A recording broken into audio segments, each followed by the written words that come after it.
बाहर सीने में ख्वाहिशों की छुपा के रखना तो इश्क करना। बाहर सीने में ख्वाहिशों की छुपा के रखना तो इश्क करना।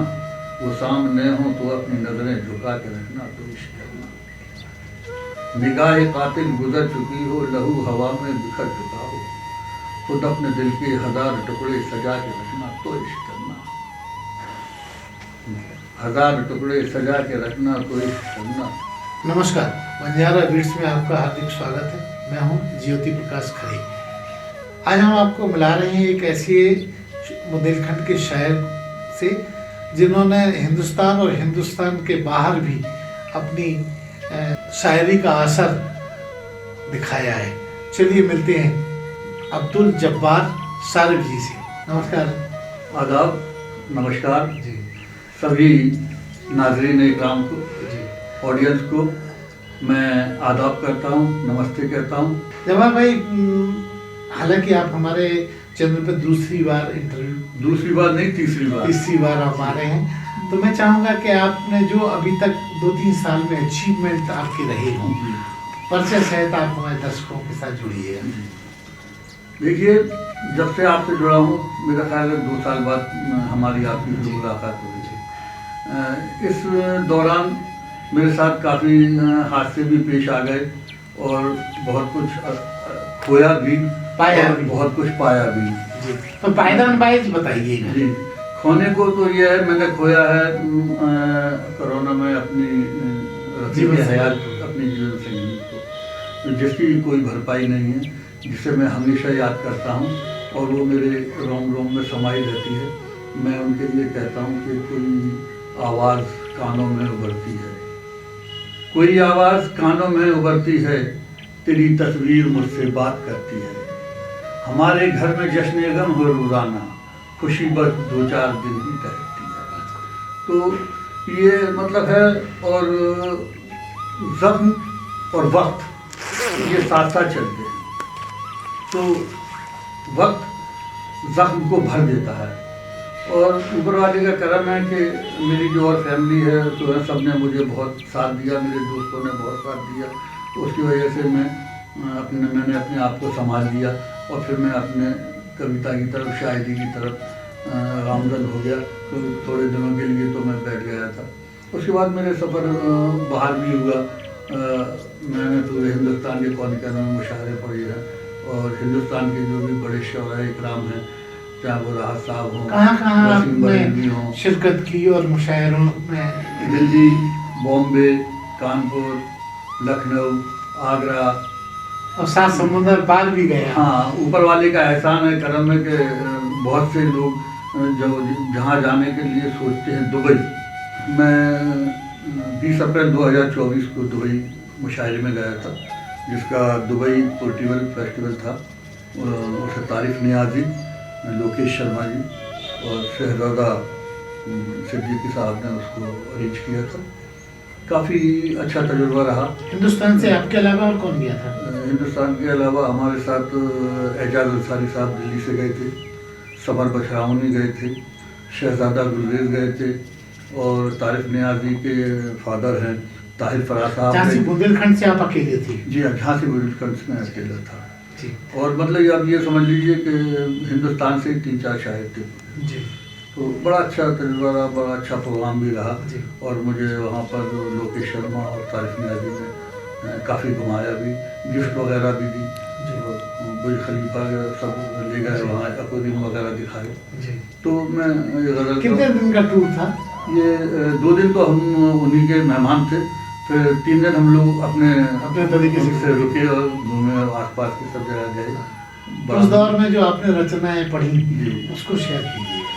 सबसे पहले मैं ये शेयर करूँ कि दुबई जाने पर मुझे जो सबसे बड़ा अचीवमेंट मिला, जो देखने को मिला, जो ताज्जुब हुआ, मैंने वहाँ चौराहे पर पुलिस नहीं देखी, वहाँ ट्रैफिक पुलिस नहीं थी और बाइक नहीं थी। दूसरा, जब जेब्रा लाइन पास करते हैं तो कोई भी बिना जेब्रे के नहीं जाता। दूसरा क्या है कि अगर आप सामने से आ रहे हैं तो कार वाला गाड़ी रोक लेता था और आपको जाने देता, जबकि हमारे यहाँ इसका सब उल्टा है। खैर, ये वहाँ की कानून व्यवस्था है। कानून व्यवस्था देख के अच्छा लगा।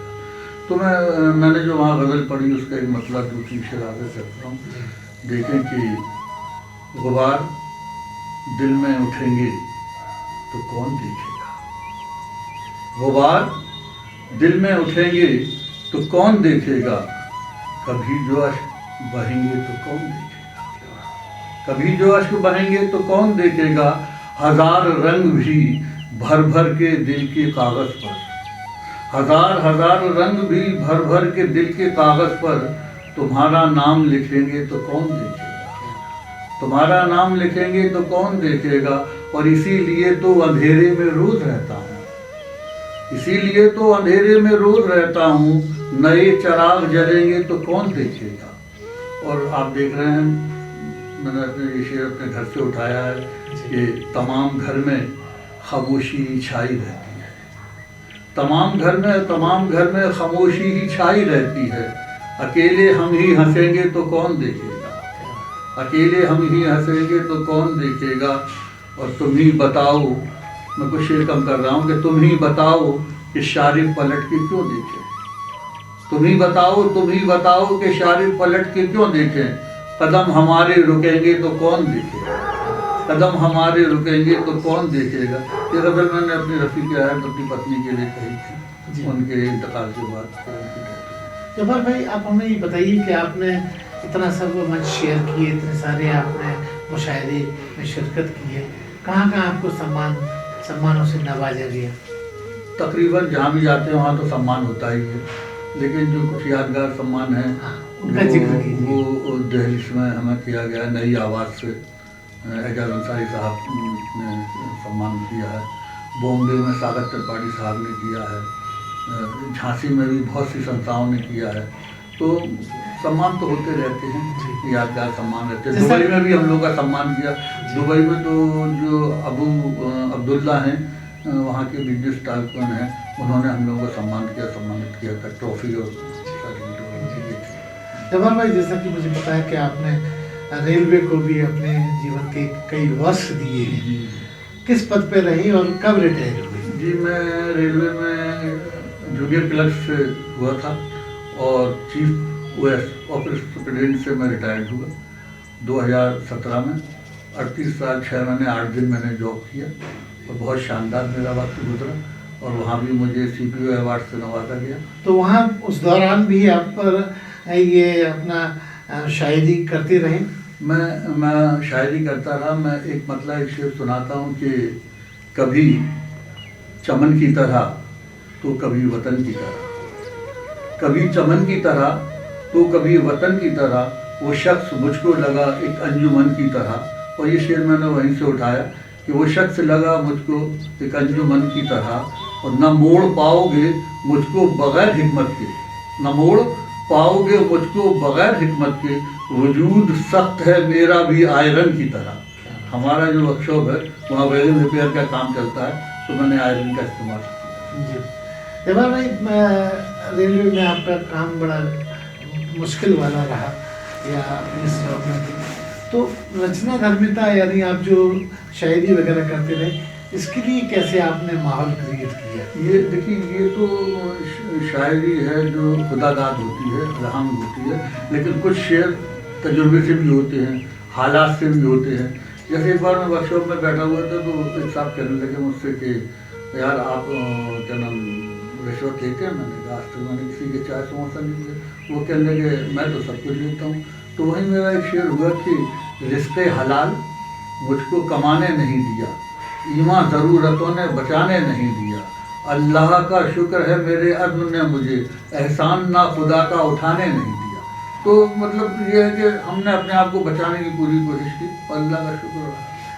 जब्बार भाई, आपकी कोई इतनी सारी आपने रचनाएं लिखी हैं, पढ़ी हैं, मुशायरे की हैं, तो आपकी कोई व्यक्तिगत कोई पुस्तक आई हो जो आपका संकलन के रूप में या कुछ और? जी, एक साझा संकलन आया है तो जिसका नाम है गुलाबों का शहर। मैं चाहूँगा कि हमारे दर्शकों को उसका कवर पेज दिखाएं। जी, और इसे हमारे क्या नाम संपादन राजकुमार अंजुम साहब ने किया था। अच्छा, हमारे स्थानीय शायर हैं। जी। जब्बार भाई, अगर आप पिछले इंटरव्यू में आपने एक हमसे बात कही थी, वो मैं फिर कोट कर रहा हूँ, क्योंकि आप बड़े आकर्षक और बड़े लुभावने व्यक्तित्व के मालिक हैं इस एज में भी। तो शुक्रिया। आपने कहा था कि अगर आप शायर नहीं होते तो कुछ और होते, वो क्रम बताइए क्या होता? दरअसल मुझे क्या नाम मिथुन चक्रवर्ती मुझको बहुत अच्छा लगता था उस वक्त, तो मुझे भी ऐसा लगता था कि मैं भी फिल्मों में जाऊं, और मुझे शौक भी था। तो आपने कोशिश की? तो मैंने कोशिश भी की। तो एक यहाँ पर शूटिंग हुई थी पिक्चर की, उसका दर्द का बंधन, वो कैंसर पर थी, तो उसमें मैंने थोड़ा डॉक्टर का रोल भी किया था। लेकिन उसके बाद क्या हुआ, हालात कुछ बदले और क्या नाम फादर की डेथ हो गई, फिर एक भाई की डेथ हो गई, तो उसकी वजह से वो मेरा इरादा ख़त्म हो गया, मैं जॉब में आ गया। मतलब ख्वाब ही रह गया। ख्वाब गया, लेकिन वो फिर हकीकत में बदला। मुझे उस बात की खुशी है कि मैं चाहता था कि मतलब मैं पर्दे पे जाऊं, बड़ी ऑडियंस मिले, लेकिन मैं यहाँ आ गया, कविता में आ गया, शायरी में आ गया, तो मुझे ऑडियंस यहाँ पर मिल गई, बड़ी नहीं छोटी, पूर्ति हो गई, उसकी पूर्ति हो गई और मुझे तसल्ली है जी, मैं खुश हूँ। जमाल भाई, आपके शायरी के अलावा ऐसे कौन से शौक हैं जो दुनिया को पता ही नहीं? ऐसा तो कोई शौक नहीं है, क्योंकि अल्लाह का शुक्र है। आपको मैं बताऊं, मैं पान नहीं खाता, सिगरेट नहीं पीता, नहीं खान कभी मैंने ड्रिंक्स नहीं करी। किसी और मुद्दे पे और जीवन मेरी में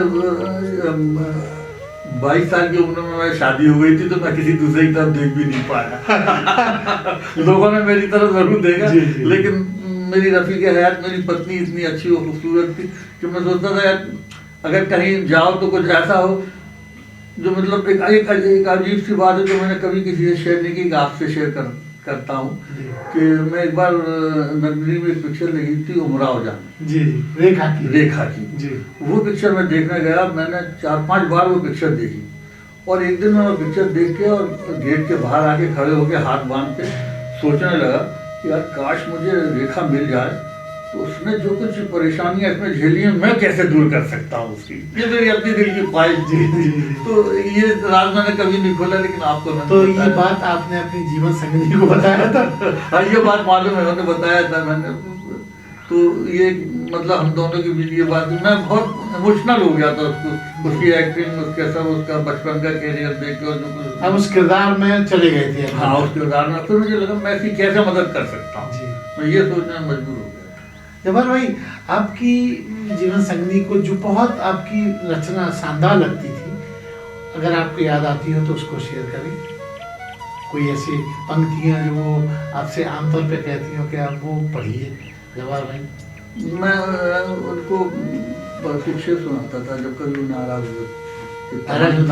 हाँ, नाराज, सबकी बीवियाँ, हाँ सबकी बीवियाँ, तमन्नाएं उभर आती हैं, हसरत जाग जाती है, नजर मिलती है जब उनसे तो चाहत जाग जाती है, किसी से रोज मिलने से, मोहब्बत से, खुशामद से, मुकद्दर कैसे रोशन हो ये सूरज जाग जाती है। तो मैं मोहब्बत से, खुशामद से उनको मना लिया जाता था जी। आज जब आप इतने साल हो, उनका देहांत हुए कई साल हो गए हैं, जैसा कि आप बातचीत में बता रहे थे, आप उनकी कौन सी बात ज्यादा मिस करते हैं? मैं उनकी सबसे जो चीज़ मुझे पसंद थी, वो मुझे किसी बात में इनकार नहीं करती थी। मैंने अगर जो कहा वो उसको पूरा करती थी, और मेरे कंधे से कंधा मिलाकर वो चलती थी, और मेरी हर ज़रूरत का वो ख्याल इतना रखती थी कि मुझे कभी कहने की ज़रूरत नहीं पड़ती थी। मतलब महसूस कर लेती? हाँ, महसूस कर लेती। आप ये देखिए कि मेरा यहाँ शौक था, तो वो जानती थी कि शायद मिलने आते इनके पास, तो आए और मैं नीचे गया और मैंने 4 गिलास पानी लेकर ऊपर आ गया। थोड़ी देर में वो आवाज़ लगाती थी, बजाती थी मेरी गिरज, चाय ले जाइए। तो मैं देखा कि पता चला 4 कप चाय। तो हमने आपको कैसे मालूम कि 4 कप? तो कहले मैं देख लेती थी आप पानी कितने गिलास लेके जा रहे हैं। इतनी बारीकी से, अपनी बारीकी से उधर। मैं एक बार बैठा तो मैंने गिलास को झाँक कर देखा, कुछ पानी है तो खाली था। मैं सोचा तो क्या हुआ, मैं सोचा था 2 घुट। अच्छा, तो आप कह नहीं सकते क्या? वो गई लाई और पानी पिलाया, और इस दर्जा ख्याल करती थी। जवाहर भाई, अब मैं आपके बाकी शायरी वाले मुद्दे पे आता हूँ। ऐसी कौन सी आपकी सिग्नेचर रचना है जो जब भी जवाहर भाई स्टेज पे जाते हैं तो लोग अपील करते हैं कि वो जरूर सुनाइए? आजकल मेरी रचना वायरल हुई है, नई है, मैं सुनाता हूँ। आप देखें कि बहार सीने में ख्वाहिशों की छुपा के रखना तो इश्क करना। बहार सीने में ख्वाहिशों की छुपा के रखना तो इश्क करना। वो सामने हो तो अपनी नजरें झुका के रखना तो इश्क करना। निगाह कातिल गुजर चुकी हो, लहू हवा में बिखर चुका हो, खुद अपने दिल के 1000 टुकड़े सजा के रखना तो इश्क करना। 1000 टुकड़े सजा के रखना तो इश्क करना। और बीच में आप रुक रहा हूँ मैं कि एक बार आपने मुझसे कहा था कि आज भी मेरी अलमारी में मेरे माँ का शॉल रखा हुआ है और जब मुझे उनकी याद आती है तो मैं उसको खोल के देख लेता हूँ तो उसकी महक खुशबू आती है। तो वहीं से मुतासर हो के मैंने, मेरा भी ये हाल है कि अलमारी में उनके पूरे सेट जोड़े हैं वो टंगे हुए। जब मुझे कभी उनकी याद आती है मैं उन्हें खोलता हूँ, देखता हूँ, फिर बंद कर देता हूँ और मुझे स्माइल मिलती। तो बाहर सीने में ख्वाहिशों की छुपा के रखना तो इश्क करना। बदन पे खाके हरम का जज्बा, लबों पे समझम की प्यास तड़पे, हर एक लम्हा नज़र में काबा बसा के रखना तो इश्क करना। और वो ये शेर सुनाना चाहता हूँ कि बिछड़ने वाले की खुशबुओं से भरी हुई है जो एक निशानी। बिछड़ने वाले की खुशबुओं से भरी हुई है जो एक निशानी, उसी दुपट्टे को अपने सर से लगा के रखना तो इश्क करना।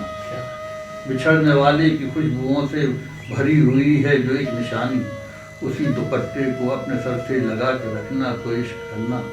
बगैर छत का हो घर मयसर, हर एक जानिब से आए पत्थर, वजूद ऐसे में आईने का बचा के रखना तो इश्क करना। बदन से बढ़कर यकीन है उसका, यकीन हरगिज़ कभी न टूटे, तो सच कहूँ तो जिगर पे ताला लगा के रखना तो इश्क करना। तो ये गलत मेरी आपको जवाब भाई मैं देख रहा हूँ शेर इतना रह गया कि मोहब्बतों की करो हिफाजत, ये इश्क मांगी है एक सदाकत। मोहब्बतों की करो हिफाजत, ये इश्क मांगे है एक सदाकत, मगर हमेशा हवस का पर्दा गिरा के रखना तो इश्क करना। क्या बात है, मगर हमेशा हवस का पर्दा गिरा के रखना तो इश्क करना। बहुत शानदार। जवाब भाई इन दिनों देखा गया है कि बहुत सारे शायर बहुत सारे जगह शायरी पढ़ती हैं, कई जगह साहित्य की चोरी भी हो रही है, रचनाओं की चोरी भी पढ़ देती हैं। क्या आपको लगता है कि साहित्य में स्टेज पे चोरी एक की रचनाएं पढ़ी जाती हैं? बिल्कुल पढ़ी जाती है साहब। और मतलब हमारे जो अर्जुन सिंह चांद जी हैं उनका शेर तो वो ने पढ़ दिया था, अपना बहुत बड़े शायर हैं, मुझे उनका नाम याद नहीं आ रहा, सापा के नेता भी रहे हैं, कुमार विश्वास जी। अच्छा, ऐसा हुआ था? बिल्कुल हुआ है। और करमचंद साहब तो उसके लिए काफ़ी लड़े हैं और बड़ा वायरल हुआ है वो। और अभी भी आप कहीं भी व्हाट्सएप पर फेसबुक पर देख लें कि वो साहब ने उन्होंने लिखा है कि ये शेर मेरा है और कुमार विश्वास जी ने पढ़ा। तो जब इतने बड़े बड़े लोग कर रहे हैं तो छोटे मोटे लोग तो करते ही होंगे और कर रहे हैं। क्या लगता है ये सब सम्मान के भागीदार बन पाते हैं? नहीं, जलील हो जाते हैं, क्योंकि शायर तो जानता है कि आप फलां का शेर पढ़ रहे हैं, लेकिन ऑडियंस उससे ज़्यादा जानती है सोशल मीडिया के जरिए। और वो आजकल सोशल मीडिया से इतना सब चीज़ वायरल हो चुका है कि आप कभी किसी का शेर कभी भी पढ़े, लोग जो पहले किताबों में पढ़ते थे वो लोग याद रखते थे, लेकिन आज जो इलेक्ट्रॉनिक मीडिया है कल मुट्ठी में है आप सब। हाँ, 1 मिनट में वो देख के बता देते। बहुत से बड़े बड़े शायर जो स्थापित हैं, जो पहली सीढ़ी में आते हैं, वो लोग भी यही हरकतें कर रहे हैं। मैं नाम नहीं लूँगा, अगर आप फेसबुक पे जाएंगे तो आपको सबके नाम मिल जाएंगे। इसके पीछे क्या मंशा आपको लगती है, ऐसा क्यों कर रहे हैं? क्योंकि मौलिकता भी तो कोई मुद्दा होती है। कुछ नहीं, एक तो प्रोफेशनल पैसा कमाना और अपने आप को वाहवाही लूटना। जबकि जो ऑडियंस बैठी है उसको तो किसी को मालूम है, किसी को नहीं मालूम, और जिन्हें मालूम है तो वो वहीं से चिल्ला देते हैं। अच्छा, फला का है, आपने एक लाइन पढ़ी, दूसरी लाइन ऑडियंस पढ़ देती है जी। तो ये चल रहा है। शायरी की अगर बात करें तो बहुत कम मुद्दों पे ये देखा जाता है कि इसमें भी शायरों में भी गुट बन गए हैं। क्या आप मानते हैं ऐसा हो रहा है? बिल्कुल बिल्कुल बन गए हैं। जो स्थापित 8 लोग हैं A क्लास के, वही चल रहे हैं। अगर कोई B क्लास का आना भी चाहेगा तो वो उसको बहुत मुश्किल है वो वहाँ तक पहुँचेगा। उसके लिए उसे बहुत मेहनत मशक्क़त करना पड़ेगी, अपना 100% देना पड़ेगा, ताल्लुकात उसे बनाने पड़ेंगे, तब कहीं वो जाएगा, वरना वो बी और सी में ही पड़ता रहेगा। तो इस ये लोग नहीं तरह आने देते। जो नए रचनाकार हैं उनको तो बड़ा मुश्किल का सामना करना हाँ, है। लेकिन जो अपना 100% दे रहा है वो जा रहा है, उसे तो फिर नहीं आप रोक सकते। हाँ, खुशबू को मुट्ठी में कौन कब दबा तक रहेगा? कब तक कैद रखेंगे, तो ये है ना। तो जवाहर भाई, आपकी और कोई ऐसी रचना जो आपको उल्लेखनीय बनाती हो? बिल्कुल सच्चा है, आप भी पहुंचेंगे कि कहाँ से मैंने कहने की कोशिश की कि कैसे कैसे रंग नजर में आते हैं, कैसे कैसे रंग नजर में आते हैं, हमको खबर है फिर भी धोखे खाते हैं। कैसे कैसे रंग नजर में आते हैं, हमको खबर है फिर भी धोखे खाते हैं। हमने भी एक पेड़ लगाया है फलदार, रोज हमारे घर में पत्थर आते हैं, रोज हमारे घर में पत्थर आते हैं। तो चल रहा है, सोसाइटी का एटीट्यूड अब कुछ बदल सा गया है। बहुत बहुत बदल गया है। तो मैं चाहूँगा कि आप अपनी कोई रचनाओं के माध्यम से सोसाइटी के बारे में भी उल्लेख करें। देखिए, इस नेट के ज़माने में फुर्सत चली गई, इस नेट के ज़माने में फुर्सत चली गई, फरमाइशों की घर में से चाहत चली गई, फरमाइशों की घर में वो फरमाइशों की घर में वो आदत चली गई, और रिश्तों के दरमियान से चाहत चली गई। घर में तो अब भी रहते हैं, गुर्बत चली गई। उसकी नज़र में खोट जो आई तो ये हुआ, बरकत के साथ रिस्क की लज्जत चली गई। आजकल ये हालात बदल गए। जवाहर भाई, आप मैं देख रहा था एक दिन फेसबुक पे आप संचालन भी कर रही थी। जी जी जी। तो जी, मैं चाहूँगा कि ये संचालन वाली जो आपकी गतिविधियाँ हैं उसके बारे में ही बताएं, कैसा फील करते हैं और किस तरह से उसका आप तैयारी करते हैं?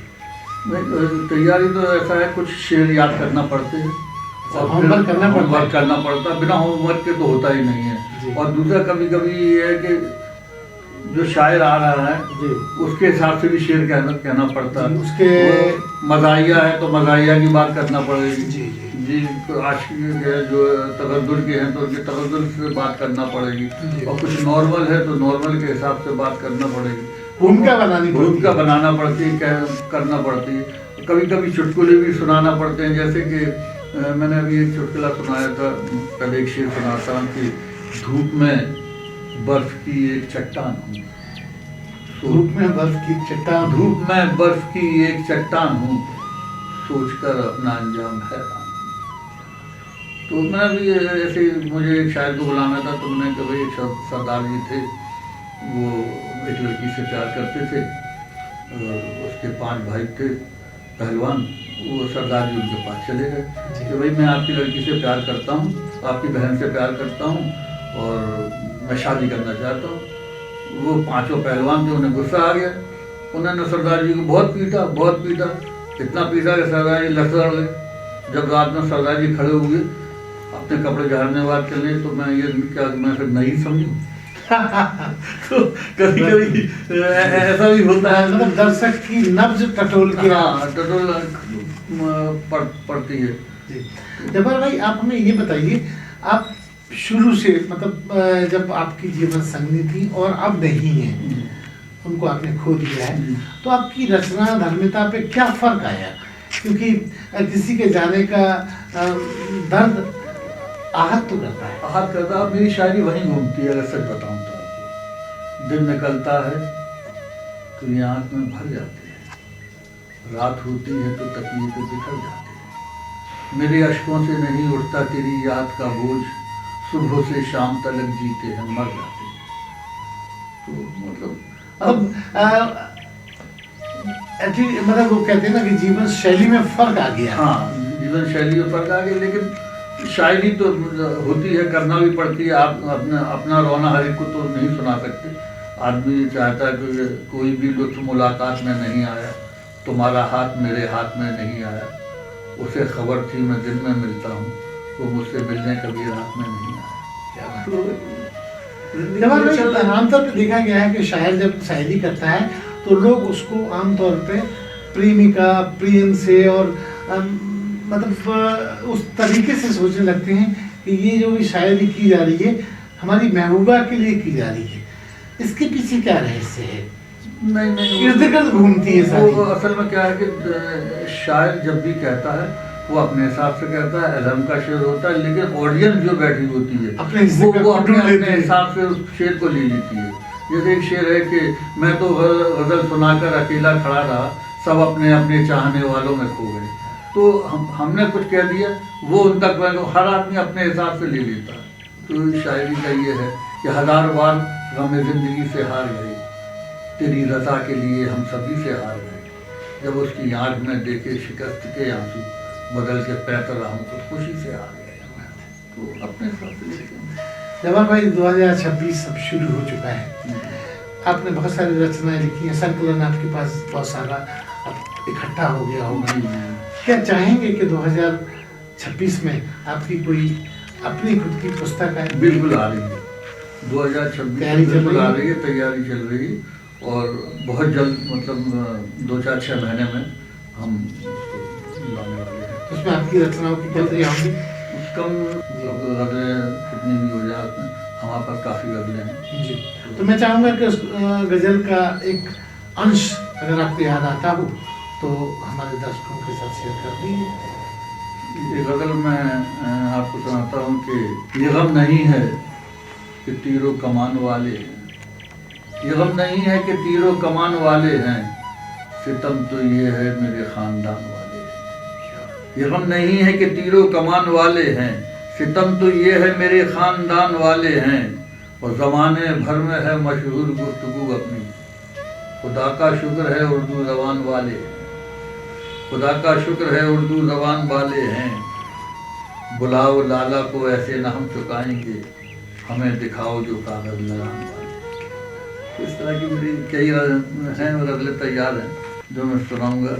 कि एक और मतलब देखें कि बाज़ लोगों से ख़यालात नहीं लेता, मैं मुनाफिक से हिदायत नहीं लेता हूँ, एक जुगनू हूँ ज़रा सा है उजाला मेरा, आफ़ताबों से भी खैरात नहीं लेता हूँ, आफ़ताबों से भी खैरात नहीं लेता हूँ, और मुझको मालूम है तालीम कहाँ तक उसकी।